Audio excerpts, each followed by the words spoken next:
The details of my life story are lengthy and, in all honesty, they are characterized by a sense of sadness. I would not wish the experiences I have undergone on anyone, not even those I once sought retribution from. In order to provide a comprehensive account of my life, I will be forced to reveal aspects of myself that I am not proud of and would otherwise prefer to keep private. When I was 19 years of age, my father was diagnosed with pancreatic cancer. This was a challenging period for us as a family, given that my mother was required to work long hours, from 9 a.m. to 9 p.m. Subsequently, I assumed responsibility for his care. Despite his valiant efforts, he succumbed to complications following a triple bypass surgery. The loss of my father had a profound impact on my mother and me. I strove to provide support for both of us during this challenging period, which significantly altered my outlook. I was unable to concentrate on my studies, resulting in a decline in my academic performance. I was compelled to seek employment outside of school to assist my mother, who was profoundly affected by the loss of my father. During this time, I experienced a profound personal transformation. Prior to this event, I had led a relatively sheltered life, regularly attending church and its related activities. However, following my father's demise, I found myself I was compelled to alter my plans to attend college. I was forced to devise a strategy to finance my education independently, as the financial constraints at home and the persistent need for additional funds precluded my eligibility for loans. My previous employment, which paid a minimum wage, offered only limited financial assistance during this challenging period. A friend introduced me to pills, which further complicated matters. He proposed that if I required additional income, I could collaborate with him and his associates, who were engaged in the sale of pills. After a few months, I managed to accumulate sufficient funds through this venture to support myself through high school and pay for my college education. During my tenure at the university, I spent a few years studying, and, in order to avoid any ostentatious displays of wealth or extravagance, I did not engage in any lavish spending. I kept a low profile and completed my bachelor's degree in 3 years. Initially, I aspired to become a lawyer, but I ultimately decided against pursuing this path due to my awareness of the inherent challenges and potential for corruption within the legal profession. There is a prevalence of corrupt law enforcement and government officials engaged in the illicit distribution of pharmaceuticals. Despite my initial pursuit of a legal education, I ultimately opted to pursue a career in paralegal studies. During my tenure at the university, I rekindled my acquaintance with a former high school classmate, Rita. Our relationship, which had originated in our adolescent years, had previously remained unspoken due to our mutual shyness. Rita and I became close friends and eventually fell in love. We were planning our future together, having both experienced failed relationships. I had been emotionally numb for years, unable to love again. It had been years since I had deliberately dated anyone. My ex-partner had, despite treating her well and helping her escape a toxic relationship, Becky did some heartless things that led to our breakup. I was left shattered and devastated. Rita, however, brought hope back into my life. Rita was the love of my life, and I knew we were meant to be together. Initially, our relationship progressed at a slow pace.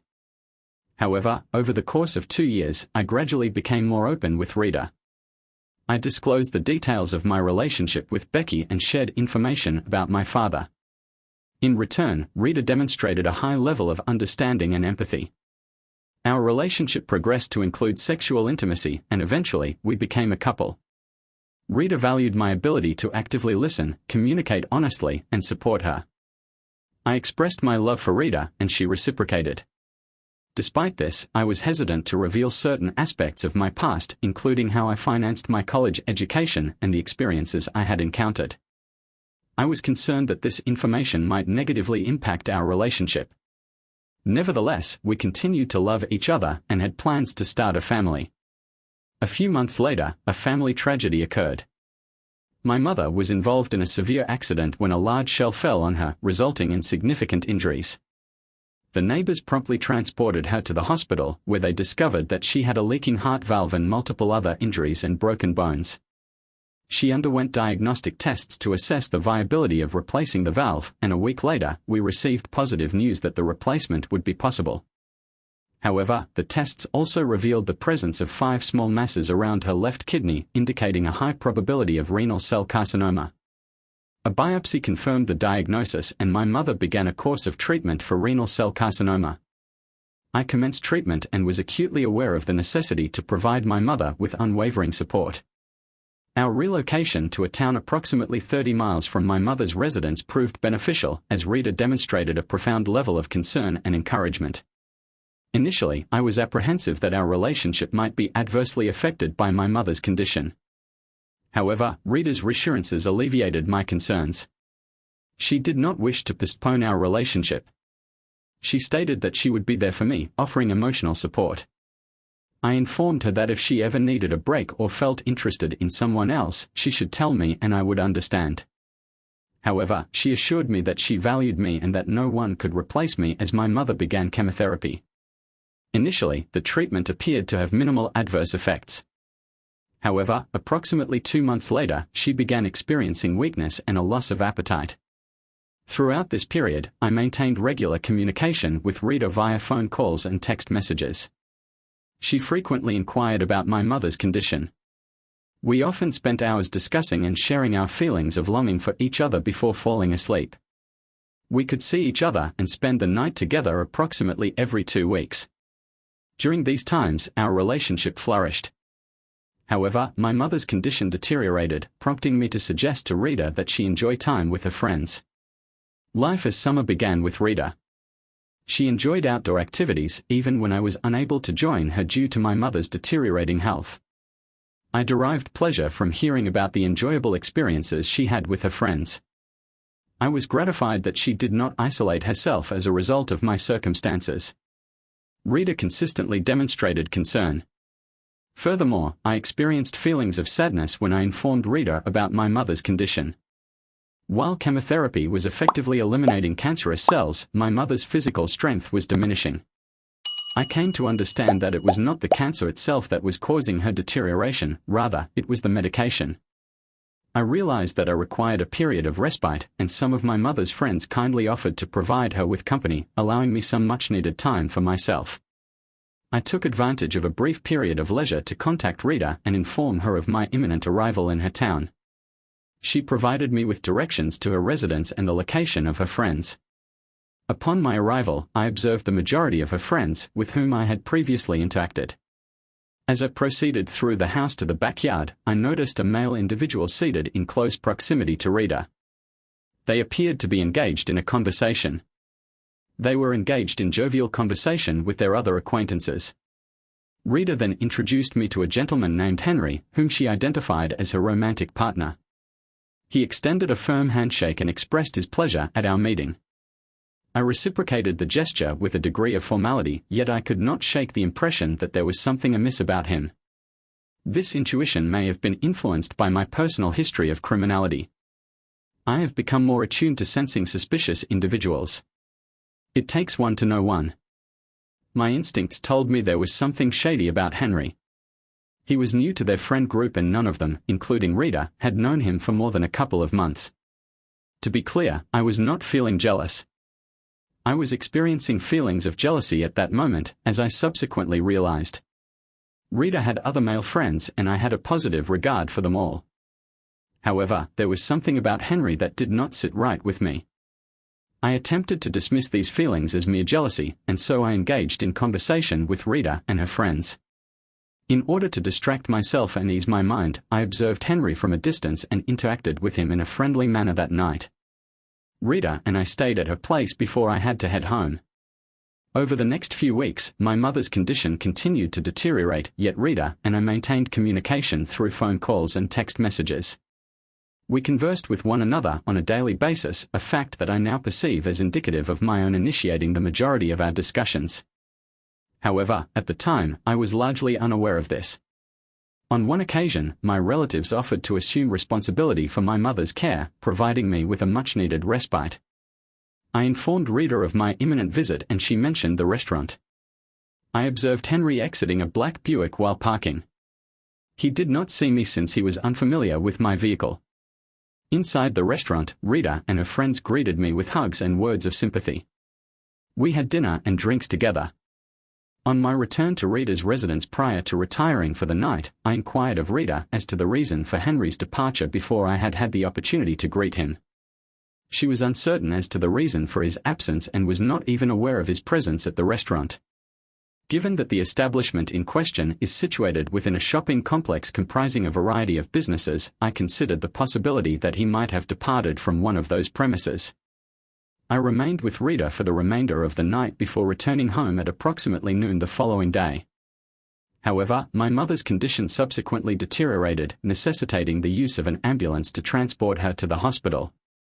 She was diagnosed with pneumonia and exhibited signs of weakness due to the effects of chemotherapy. The deterioration in my mother's condition, which was exacerbated by the administration of intravenous medications, led to her hospitalization. Despite the medical intervention, her condition continued to decline, and the attending physicians informed me that her prognosis was limited to approximately 1 week. I was certain that she would have preferred to avoid such a scenario. They arranged for her to be taken home, where I could ensure her final days were as peaceful as possible. Once everything was in place, we brought my mother back to her own house. She was extremely weak, but it made her happy to be back in her own home and familiar surroundings. We both knew time was running out, and although she was scared, she wanted to be strong and was ready to reunite with my father after so many years. I asked one of my mother's friends from her church to care for her for a while, and then I drove to see Rita without calling first. I was too overwhelmed to call, and so I drove to her house instead. Upon arrival at Rita's residence, I observed a black Buick parked behind her vehicle. However, I did not devote significant attention to this detail at the time, as I was preoccupied with the imminent loss of my mother and the key Rita had provided. I proceeded to enter the residence through the kitchen, as was our custom. Upon opening the door, I immediately discerned the presence of music, though I did not devote significant attention to it, as I observed no individuals in the living room or on the back porch. As I traversed the hallway towards her bedroom, however, I became aware of additional sounds emanating from within. I paused, reached for the doorknob, and then halted once more.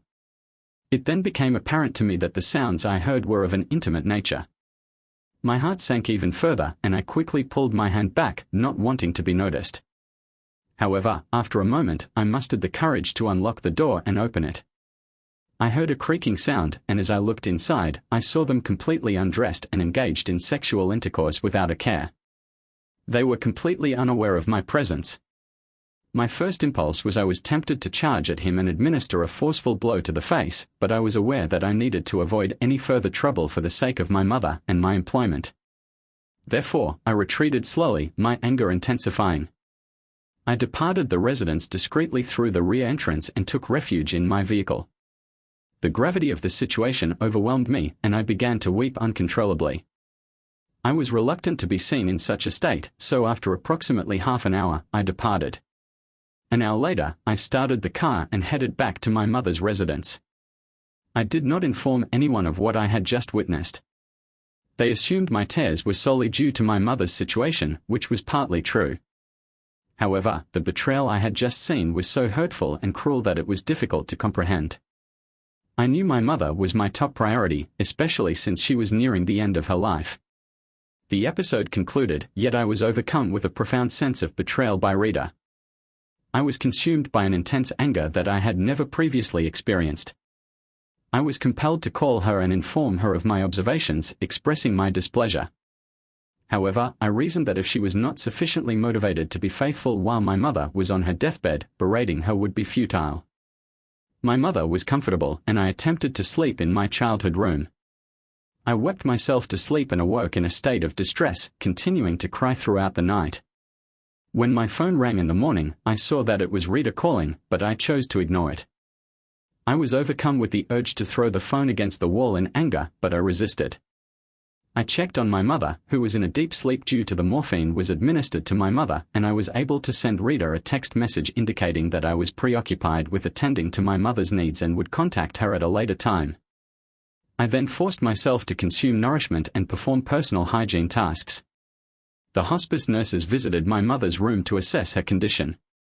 After monitoring her vital signs, they informed me that my mother had approximately 48 hours remaining to live. I expressed my gratitude to them and proceeded to venture into the backyard, attempting to maintain my composure. In light of the preceding events and the imminent developments, I sent Rita a text message to inform her that my mother's condition remained unchanged. However, I was reluctant to see her at that moment. I was similarly disinclined to engage in conversation with Rita or to have her present. I felt a sense of obligation to ensure that my mother's final moments were characterized by peace and tranquility. Consequently, I concentrated my attention on that objective the following evening at approximately 6, the time was midnight. The time was 6 p.m. My mother took her final breath with me holding her hand, which was a profoundly distressing experience. Over the following 3 days, I was preoccupied with meetings with her pastor and the finalization of the details for the church service and burial. However, I was unable to dispel the images of Rita and Henry engaging in intimate behavior in my presence. As I reflected on this, I became increasingly enraged. I was enraged at Rita, but the fact that Henry had acted overly friendly with me made me even more enraged. I was compelled to consider whether they were already involved or about to be when I first met him. This made me really want to know who he really was. Consequently, I decided to hire a private investigator, PI, to run a background check on Henry. I had this gut feeling from the moment I met him that he was bad news. From the moment of our initial encounter, I had the distinct impression that Henry was a potentially problematic individual. I was disconcerted by my own failure to heed my instincts. The private investigator, who happened to be a colleague, provided me with a comprehensive file on Henry after a week. It included mugshots from many years ago. I have experienced my own share of challenges and have engaged in regrettable actions throughout my life. I have known individuals who have intentionally engaged in wrongdoing. Henry had a long list of criminal convictions, including multiple driving while intoxicated, DWI offenses, reckless driving, receiving stolen property, and even breaking and entering. As the list progressed, the offenses became increasingly serious, with arrests for possessing and using illegal substances. Upon learning of the charges for sexual offenses, I was profoundly dismayed. Rita's betrayal was already distressing, but the knowledge that she may have placed me at risk was even more troubling. The prospect of the felon's potential physical offenses and the diseases he may have contracted during his incarceration evoked a visceral reaction of revulsion. I questioned whether Rita was aware of her involvement with this individual, given her lack of awareness of his criminal history. Rita's character was characterized by a naive and trusting nature, which had previously caused her difficulties. However, this was a different matter entirely. Anyone who was aware of Henry's criminal record would have considered him to be a vile individual. He should never have been released from prison, but I was forced to focus on my mother's funeral and to pull myself together after the funeral when everyone had left and I was exhausted and emotionally drained. I attempted to sleep, then Rita, I was unaware that my mother had passed away or that I was aware of her activities prior to my discovery. She had been sending me text messages and making phone calls less frequently than usual.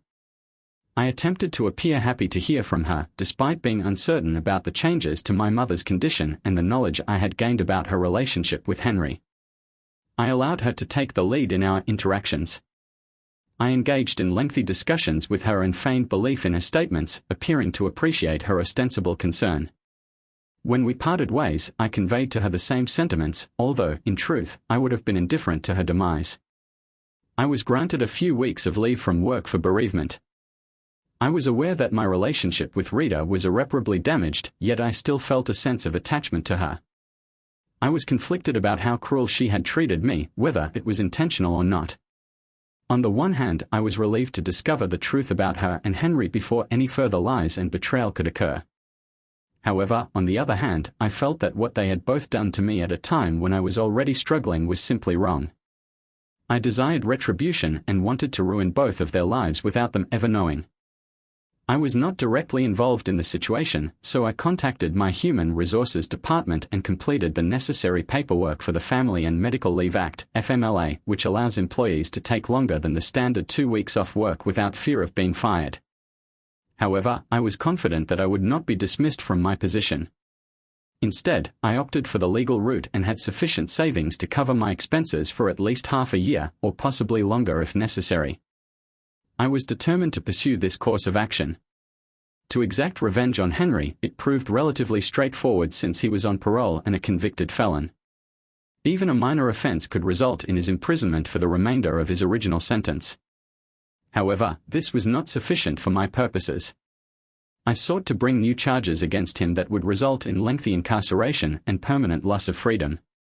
I had met Henry's parole officer on several occasions, and she was sufficiently acquainted with me to the extent that if I had contacted her, she would have investigated his criminal record. I was aware that he would encounter difficulties in securing employment, and I doubted that he was engaged in legitimate work to afford a new Buick and insurance. Consequently, I parked my car, which Rita would not recognize, down the street from her residence. When I observed Henry's Buick in her driveway, I remained silent until approximately 2:00 a.m. Upon hearing the engine start and the vehicle depart, I followed at a leisurely pace, taking care not to arouse suspicion. It was time for me to conduct my own investigation while maintaining a reasonable distance. The signal led me to a dilapidated house in an area of Rita's town that was below average in terms of quality. His vehicle was already parked outside, and he had gone inside. I noted the license plate number and parked my car down the street. I took a nap for a few hours while keeping an eye on his house, but there was no activity. I woke up around 8:00 in the morning. I exited my vehicle and procured breakfast. As the day progressed, it became evident that Henry had a multitude of acquaintances who frequented his establishment with great frequency, or alternatively, that he was engaged in the illicit trade of highly addictive substances such as powdered cocaine or ice. After a period of time, numerous customers returned for further purchases, which was a clear indication that he was engaged in the sale of illicit substances. I documented the vehicles that arrived at the premises by taking photographs and recording videos. I returned to the scene each day at approximately the same time to monitor his activities and observed the area at 6 p.m. each night. At 3 p.m., when Rita finished work, Henry would leave his house. I followed him to see him meet Rita at a restaurant or head straight to her place. It was unlikely that she had ever been to his house, at least not to that specific address. I had gathered sufficient evidence to present to the local police, but I wanted to document his activities for one more day, as I was aware that he had not restocked his pills to sell on that last day. I maintained surveillance at 3 p.m. Furthermore, it was notable that there was a lack of visitors, which was unusual. I observed this for approximately 30 minutes, during which time a large black Cadillac Escalade arrived at Henry's residence. Typically, only one individual would exit the vehicle to enter Henry's house. However, on this occasion, 3 large men emerged from the Escalade and assisted a middle-aged man inside. The group remained inside Henry's house for over 2 hours, which was an unusual duration. Based on my observations, I was reasonably certain that the middle-aged man was the source of the pills that Henry was selling. It became evident that the elderly gentleman was the source of the pills that Henry was selling. I proceeded to take a photograph of the Escalade's license plate when it was parked at home. Subsequently, I downloaded all the images and videos I had captured of Henry's activities onto my computer. I then created a comprehensive report, providing a detailed account of my observations. Over the 4 days, I printed out 38 pages of photographic evidence which depicted individuals visiting Henry's residence to purchase pharmaceuticals. I also saved all the video recordings on a SIM card and placed it in a small plastic box to ensure its protection. I was confident that I had sufficient evidence to convince the police about Henry's illicit activities. Each photograph and video was time-stamped, which made it both concrete and admissible in a court of law. However, I wanted to ensure that the police took serious action against him. Therefore, the following morning, I visited the local police station in Rita's town and requested to speak with. I proceeded to present my findings to the officer in charge of the pills division. I was greeted by a uniformed officer who invited me into his office. I introduced myself and provided him with a business card. He perused it for a few moments, likely recognizing the significance of the information it conveyed. Despite not having passed the bar exam, I informed him that I had some information that might be of interest to him. He appeared receptive and led me to a conference room where we discussed individuals we both knew. I then presented him with a folder containing the relevant documentation and the SIM card. The first page of the folder included Henry's name, date of birth, and criminal history. The parole officer listed the criminal record, and the detective, upon viewing the photographs, remained silent. His demeanor conveyed that he was aware that this information could potentially result in an arrest warrant for Henry. However, he may have also recognized the potential for significant benefits, including the possibility of promotions and other advantages. He expressed gratitude for the evidence and placed the folder back on the table. He then inquired if I would be willing to testify. I informed him that the evidence was so compelling that I likely would not require to do so. He smiled and inquired if there I inquired as to whether there were any further items are required. I proceeded to explain that I considered Henry to have been released from prison prematurely and that he had not undergone sufficient rehabilitation. I asserted that he should be incarcerated for a longer period. The detective concurred but requested that I indicate what I would require in return for the information I had provided. I showed him a photograph of the black Escalade with the license plate number and advised him to record it. I also mentioned that the owner of the Escalade might be involved in the illicit distribution of pharmaceuticals. I emphasized that I wished to maintain my anonymity in all police and court proceedings. I provided him with a report and he concurred. I then fabricated a minor untruth, stating that my law firm was representing an individual who may have been duped by the Escalade's owner. I was aware that I could have requested the information from one of the lawyers at my firm, however, they are reluctant to utilize their favors frequently. The detective reflected for a moment, realizing that I had provided him with another lead to pursue in just 5 days. I had conducted more detective work than his entire team in months, and he was pleased to agree. A short while later, he handed me a printout with the owner's name. I then obtained the owner's name and address from the vehicle tag. I thanked the detective and engaged in further conversation about sports and cars. Before leaving, I drove home, aware that a judge would soon be signing an arrest warrant for the individual in question. After a few days, I remained secluded, monitoring the arrest reports in the local newspaper online. One morning, I observed a photograph of an apprehended Henry, bewildered and confused, being led away in handcuffs. If no unforeseen circumstances were to arise, he would serve the original sentence, plus additional penalties. It was possible that he might be sentenced to a longer period of incarceration, but there was always a chance that he could find a lawyer who would be able to reduce the charges or identify a loophole that would allow him to avoid punishment. I was determined not to allow that to happen. I had been driving for less than 10 minutes when my phone rang. The caller ID showed that it was Rita calling. I attempted to appear surprised and pleased to hear from her, without even greeting her in a friendly manner.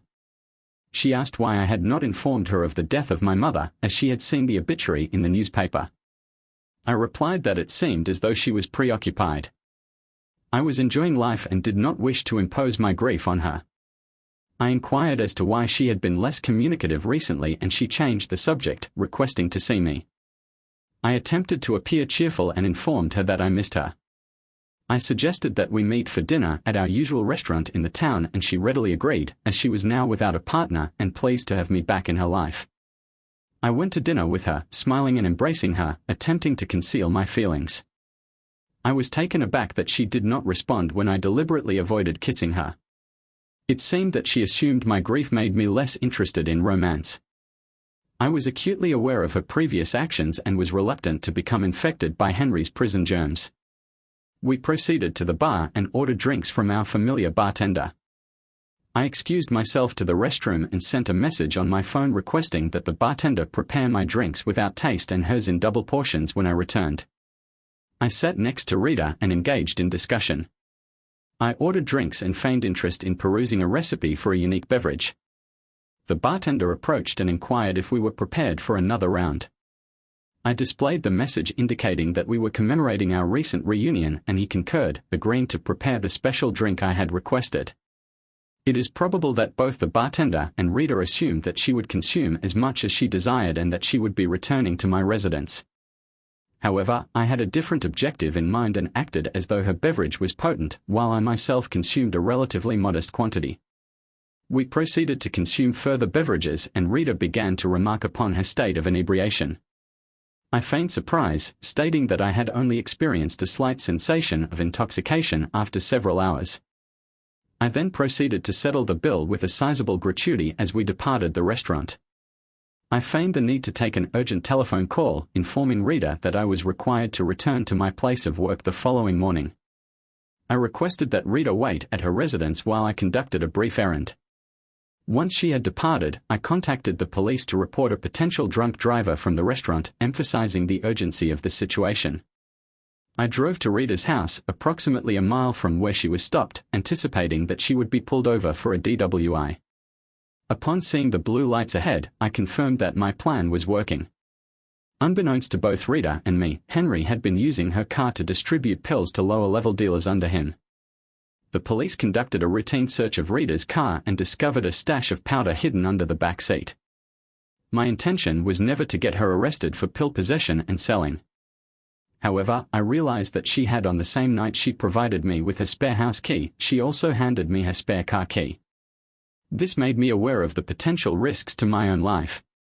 At that point, she was unaware that I was already aware of her infidelity, which later became public knowledge.